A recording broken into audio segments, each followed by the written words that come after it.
श्री गजानन जय गजानन गण गण गणात बोते। नमस्कार, गुरुमाऊली अनुभव या चॅनलवर आपल्या सर्वांचे खूप खूप मनापासून स्वागत। या चॅनलवर आपण भक्तांना आलेले गुरुमाऊलींचे विविध अनुभव ऐकत असतो। ते जर आपल्याला आवडत असतील तर चॅनलला सबस्क्राईब करा, अनुभव इतरांना शेअर करा आणि तुम्हाला आलेले अनुभव कमेंटमध्ये पाठवा। चला तर मग आजच्या अनुभवाला आपण सुरुवात करूयात। आज आपण अनुभव ऐकणार आहोत मुंबई येथील सौ ललिताताई रायभान बोथले यांचा। जय गजानन। त्या असं म्हणतात, मला आलेला साक्षात्कारी अनुभव मी आपणास आज कथन करीत आहे। मला व माझ्या परिवाराला श्री गजानन महाराजांचा कृपाशीर्वाद सदैव लाभला आहे। मला आलेला श्रींच्या कृपेचा अनुभव हा 2014 मधला आहे। तेव्हा माझी मुलगी प्रतीक्षा हिला मेडिकलला नीट परीक्षेत सिलेक्शन होऊन जळगाव येथे प्रवेश मिळाला।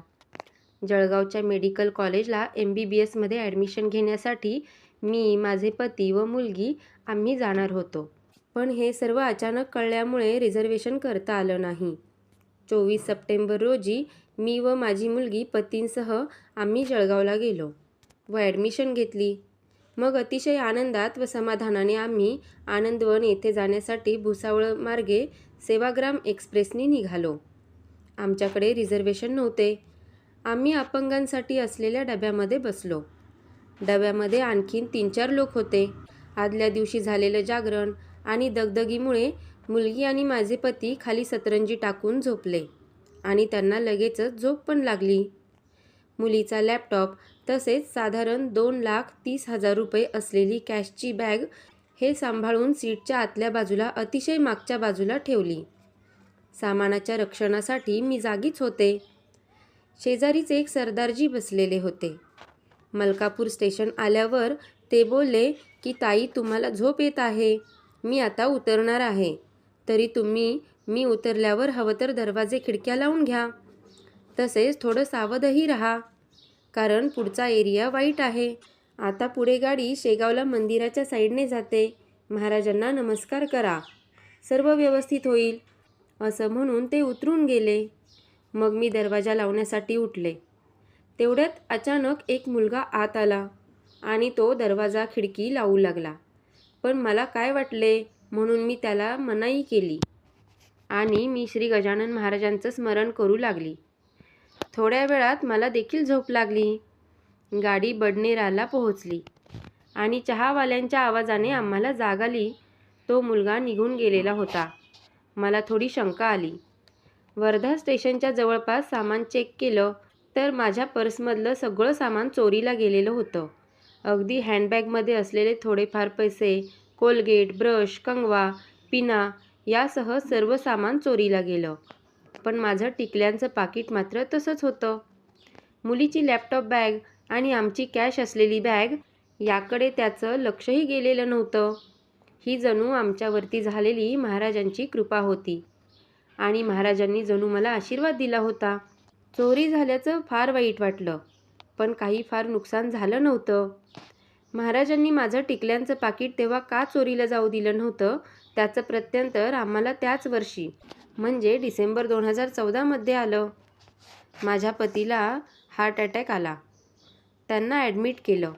डॉक्टरांनी सर्व रिपोर्ट काढून त्यांचे जवळजवळ 95% ते 98% ब्लॉकेजेस आहेत, त्यांचं लवकरच ऑपरेशन करायला पाहिजे असं सांगितलं। ऑपरेशन खरोखर फार लवकर करणं गरजेचंही होतं। त्यामुळे आम्ही त्यांना लगेचच नागपूरला शिफ्ट केलं। मी श्री गजानन महाराज बावन्नी म्हणून त्यांना शेगावचा अंगारा लावला आणि महाराजांना विनंती केली की त्यांचं सगळं व्यवस्थित होऊ द्या आणि गजानन बाबांनी त्यांच्यावरती कृपाशीर्वादही ठेवला। त्यांच्यावरचं संकट महाराजांनी टाळलं आणि आता 10 वर्षे होऊन गेले, त्यांना कुठलाही आणि काहीही त्रास नाहीये। आता ते एक निरोगी आणि स्वस्थ जीवन जगत आहेत। माझ्याकडूनही होईल तशी मी श्रींची सेवा करीत आहे। दरवर्षी पारायण आणि शेगावला दर्शनासाठी आम्ही जात असतो आणि टिकल्यांचं पाकिट चोरी होऊ न देता गजानन बाबांनी त्यांचं माझ्यावर लक्ष आहे याची जाणीव करून दिली। बाबांनी माझं सौभाग्य अखंड ठेवलं।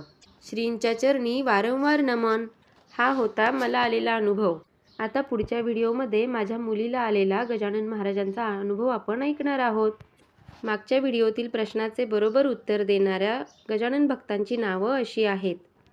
1. निलिमा देहालेय, 2. करुणा कदम, 3. आयुष वाघ, 4. रमेश काळे, 5. श्रीराम खुळे, 6. मंगला कदम, 7. तृप्ती अखारे, 8.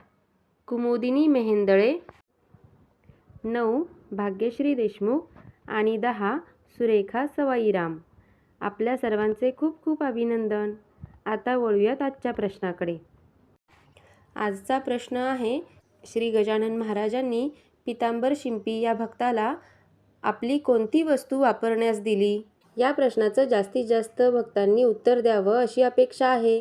तसेच हा व्हिडिओ इतर लोकांपर्यंतही शेअर करा, म्हणजे तेही कमेंटमध्ये उत्तर देऊ शकतील. आजचा अनुभव आपल्याला कसा वाटला हे कमेंटमध्ये जरूर कळवा. आणि तुम्हालाही काही अनुभव आले असतील तर तेही कमेंटमध्ये तुम्ही पाठवू शकता. त्याचा समावेश आपण आपल्या व्हिडिओमध्ये करूयात. आणि हे अनुभवांचे व्हिडिओ जास्तीत जास्त लोकांपर्यंत शेअर करा. तर पुन्हा भेटूयात नवीन अनुभवासहित नवीन व्हिडिओमध्ये.